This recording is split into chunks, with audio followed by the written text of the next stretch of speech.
बिस्मिल्लाहिर्रहमानिर्रहीम। First year 4 applications हम पढ़ चुके हैं और बाकी हमारी 3 एप्लीकेशंस रह गई थी। सिक लीव की एप्लीकेशन पढ़ चुके हैं हम 5 एप्लीकेशन सिक लीव की एप्लीकेशन पढ़ चुके हैं हम। कैरेक्टर सर्टिफिकेट की एप्लीकेशन पढ़ चुके हैं और फाइनेंशियल मैटर्स की जो तीनों एप्लीकेशन थी, रिमिशन ऑफ फ़ाइन और ग्रांट ऑफ स्कॉलरशिप और फुल फ़ी कंसेशन वाली, तीनों ये भी पढ़ चुके हैं। अब बाकी जो आपके सिलेबस में एप्लीकेशन रह गई हैं वो 3 हैं: readmission in college, change of subject और रिफंड ऑफ लाइब्रेरी सिक्योरिटी। तो जो पहली है, इस वक्त हमने जो एप्लीकेशन लिखी हैं ये सारी की सारी लेफ़्ट अलाइंड हैं। तो जो पहली एप्लीकेशन है वो है रीएडमिशन इन कॉलेज की। तो सबसे पहले वहीं से स्टार्ट करना है। जो पहली लाइन है हम ऐसे ही स्टार्ट करते हैं: with due respect this is to state that. यहाँ पे दैट डबलिंग हो गई है। My name has been struck off the college roll. मेरा नाम कॉलेज से खारिज हो गया है। It was owing to my absence from the class without prior intimation और एप्लीकेशन। और ये इसलिए हुआ है कि मैं क्लास से एब्सेंट रहा हूँ बग़ैर इत्तला दिए या दरख्वास्त के। This negligence was because of some reasons. ये जो लापरवाही है इसकी कुछ ख़ास वजह थी। My father is staying at Jhelum due to his job. मेरे वालिद जो हैं वो जॉब की वजह से जेहलम रहते हैं। ही गॉट सीरियसली इल, शदीद बीमार हो गए। हिज नेबर इंटीमेटेड अस बाय टेलीफोन। उन्होंने एक टेलीफोन के ज़रिए हमें इत्तला दी, उनके हमसाए ने। I had to go there with my brother to take him to hospital. और मुझे उन्हें हॉस्पिटल ले जाने के लिए वहाँ जाना पड़ा। He was hospitalised and I had to stay with him. उन्हें हॉस्पिटल में एडमिट कर लिया गया और मुझे उनके साथ रहना पड़ा। I was so perplex that I could not send an application for leave. मैं इतना परेशान था कि मैं दरख्वास्त भी नहीं भेज सका। Now he has been discharge from hospital. और अब वो डिस्चार्ज हो चुके हैं हॉस्पिटल से। I own my negligence and am ready to. I own है यहाँ पे, OWE नहीं है, OWN आना है। I own my negligence and am ready to pay the fine.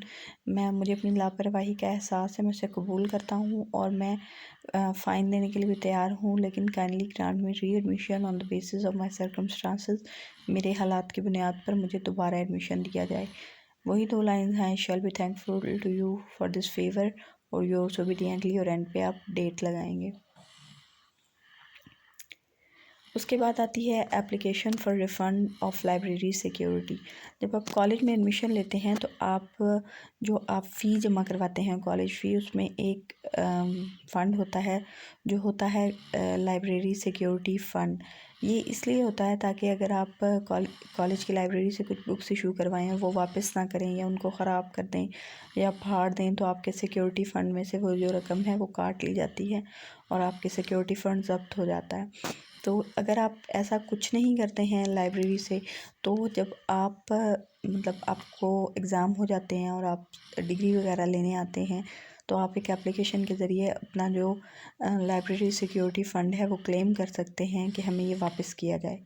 तो इसकी एप्लीकेशन कैसे लिखते हैं वहीं से स्टार्ट करेंगे। With due respect this is to state that I have been a student of FSC in your college during 2018-2020। I appeared at the board examination through your college. आपके college में ही FSC का student था मैं, आप ही college के ज़रिए मैं बोर्ड में अपेयर हुआ। Now I have completed my degree. यहाँ पे मिस प्रिंटिंग है। Now I have completed my degree. अब मैंने अपनी डिग्री कंप्लीट कर दी है। इन दिस ड्यूरेशन, इस दौरान, I did not harm any book of the library. मैंने लाइब्रेरी की कोई किताब ख़राब नहीं की।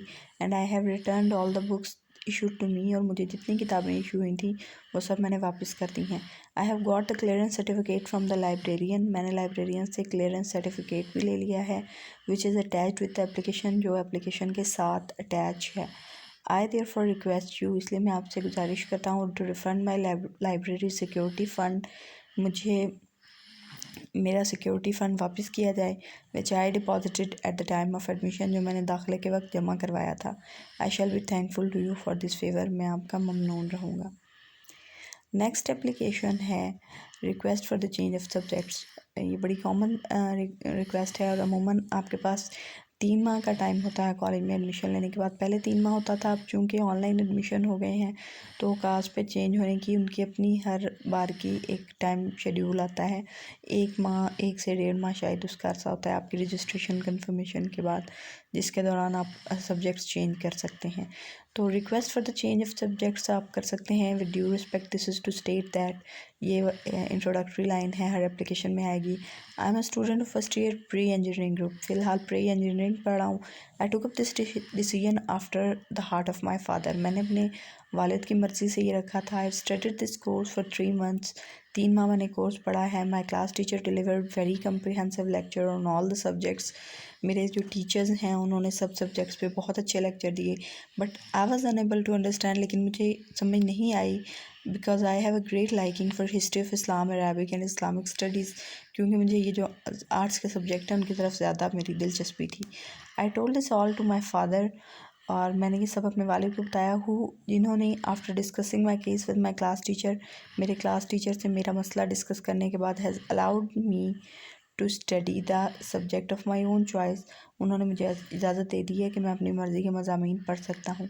आई therefore request you to kindly change my subjects as mentioned above, इसलिए मैं आपसे दरख्वास्त करता हूँ कि जैसे मैंने बताया मेरे सब्जेक्ट्स वैसे चेंज कर दिए जाएँ।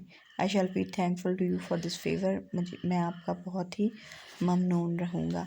तो ये तीनों एप्लीकेशंस आपने लिखनी है, इनको अच्छे तरीके से याद करना है, और आप कोशिश करें कि छोटी से छोटी मामूली से मामूली मिस्टेक भी ना हो, क्योंकि 10 मार्क्स हैं और सिर्फ आपकी जो टोटल हैं वो 8 एप्लीकेशन हैं, और इन 8 एप्लीकेशन को याद करते हुए अगर आप 10 मार्क्स इंश्योर कर देते हैं तो ये बहुत बड़ी सक्सेस है। यहाँ मैंने लेफ़्ट अलाइन तीनों एप्लीकेशन लिखी हैं, ये भी काबिल कबूल तरीका है जिसमें आप हर पैराग्राफ के बाद एक लाइन छोड़ के लिखते हैं, लेकिन जो तरीका बोर्ड में एक्सेप्टेड है मोस्टली, उसमें ये जो लास्ट वाला है योर्स ओबीडियंटली वाला, ये आप राइट कॉर्नर पे लिखते हैं। आप जैसे आपको मुनासिब लगे उसमें कर सकते हैं। उस राइट कॉर्नर वाले में आपने ये करना होता है कि आपने पैराग्राफ शुरू करते हुए 1-2 वर्ड्स की जगह छोड़नी होती है, और उसमें फिर आपको दरमियान में लाइन छोड़ने की ज़रूरत नहीं पड़ती।